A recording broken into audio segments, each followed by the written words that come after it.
Have you ever bought a new car in iRacing and instantly thought, this doesn't feel as expected?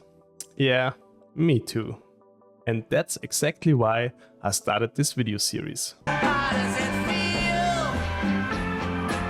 How does it feel?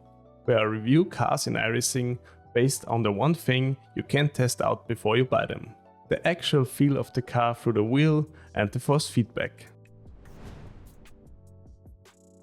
I know the driving feel is a super subjective topic, but it's also what makes or breaks a car for me. So it's not just the lap times or popularity of a car, but the force feedback, handling, and whether the car is actually fun to drive. Since you can't test drive brand new cars in iRacing, the only way to get a sense of them is during demo drive. And that only works on cars that have been out for at least one full season. So videos like this are here to help you decide if a car is actually worth your money before you hit buy. Today I'm reviewing the McLaren 720S GT3 Evo, which is a very popular car amongst the GT3 roster in iRacing. But the big question is, how does it actually feel? And how does it compare to the other GT3 cars? Let's find out. Okay, and now we are on track in the beautiful McLaren 720S GT3 Evo. And to try out this car, I have chosen Brands Hatch. I think it's a lovely track. And the first thing, as always with the new GT3 tire model, has to be warming up the tires. But I can tell you already this much, that the McLaren is one of the GT3 cars where you have a great feeling and a great response in the steering, even with cold tires.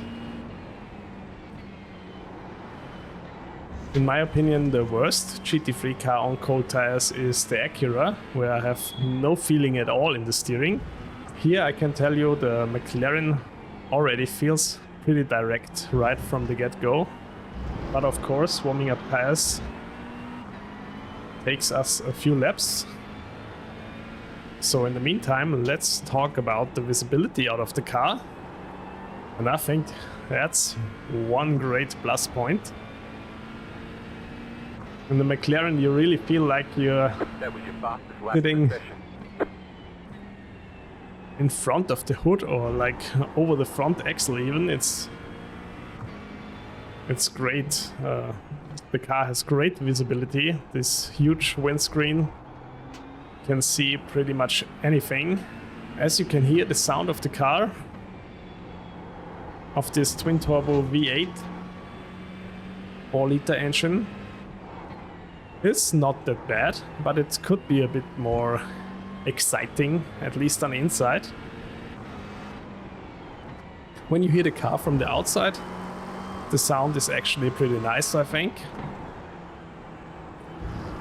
Yeah, but also on the inside it's not too bad, but there are better cockpit car sounds in iRacing. With my field of view and cockpit position settings, you have a great view to the dash of the McLaren. That's also always a good thing, because I don't have a dash or a steering wheel with display. I have to rely on the in-game dash. One thing you maybe also can see is that the steering column and the display in the McLaren are not perfectly centered in the camera view. You have to adjust it a bit in the camera settings to center one or the other.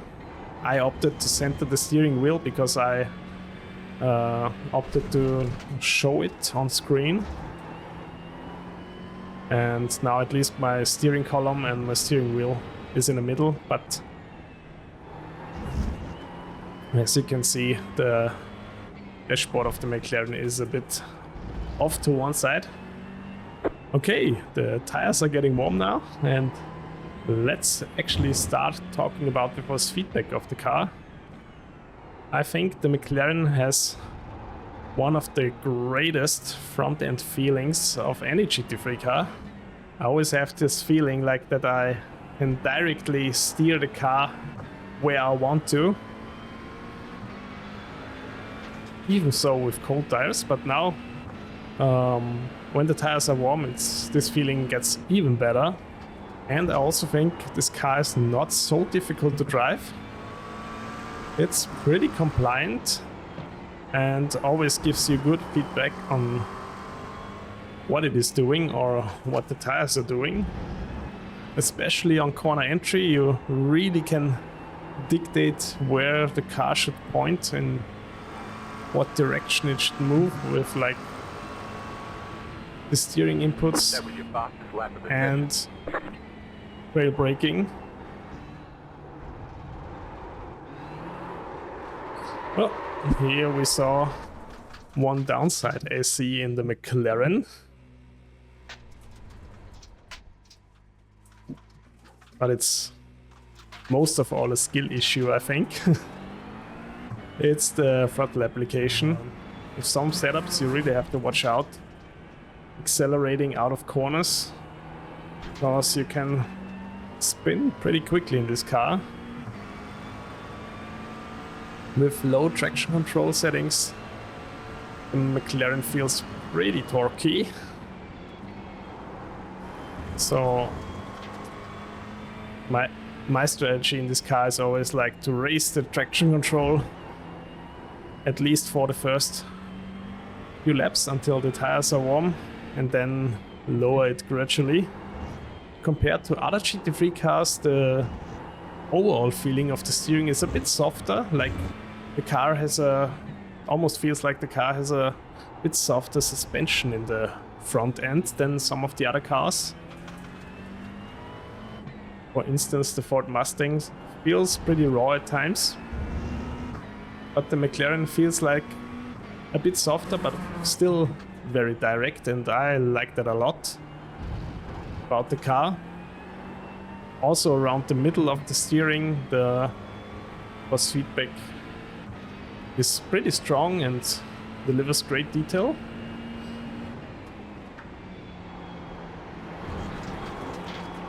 But all the forces you get through the wheel are a bit dampened or just a little bit softer than on other cars, where it can get really rough. Really quick. In terms of the in-car controls, you have of course the brake pressure bias that you can dial into your liking, the ABS setting. Then you have a combined traction control setting where you just can change one setting and you're changing TC1 and TC2 alike. And you have a throttle shape mapping and also a display page setting, which let's switch it through. Okay, we can cycle through the display page as well. Here you have tire temps and tire pressures. On the next page you have brake temperatures. Here we have the modifying display page. Yeah, and that's all free. Over the curbs, the McLaren is somewhere in the middle, I think, when you compare to the other GT3 cars in iRacing. It's pretty okay over curbs. It's not plowing over them like, for instance, the Ford Mustang or the Acura. But it's also not right away unsettled when you like go over a tiny curb. It's somewhere in the middle. It feels okay going over curbs. On a lot of tracks, this car is actually pretty fast and also drivable. It's definitely not the easiest car to drive on the GT3 roster, but also not the most difficult. So it's somewhere in the middle. Driving wise, I would say this car feels a bit like the Ferrari 296 GT3 if you own that, but a little bit more lively. The driving and the force feedback feel overall feels a bit more alive than in the Ferrari. But other than that, these cars actually feel pretty similar, as both are mid-engine GT3s. But I think I like the feeling of the McLaren a bit more, although the Ferrari is a great car to drive, but sometimes I have the feeling like the Ferrari feels a bit bland in terms of force feedback, and the McLaren is always a bit more alive. But I think both cars, the McLaren and the Ferrari, share the same trait, that the steering force feedback overall is a bit rounded off. I know some people really like it when like the steering wheel is really grainy and really notchy, when you're like that you can feel every grain of sand on the street. But I'm not really a fan of that, because I think it's not that realistic. The only downside I see to this car, in my opinion, is the amount of throttle control you need to be fast out of the corners with a low traction control setting. That's really a thing I still have to learn, to don't step on the throttle too aggressively. And I also can lower the traction control quite a bit. Yeah, I guess that's all there is to say about the McLaren 720S GT3 Evo. I think if you own the Ferrari already, the McLaren feels pretty similar. And if you're on the hunt for a mid-engine GT3, definitely give this car a try in the iRacing demo drive. When iRacing has its downtime, you can test out all of the cars for free. Yeah, and I guess that's it for this car. At the end of the day, it's not just about being the fastest, it's about how the car feels and how much fun do you have driving it.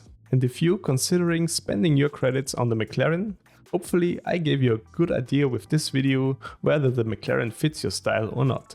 If you enjoyed this review and want to see more cars in this series, make sure to hit like and subscribe so you don't miss the next episode of How Does It Feel.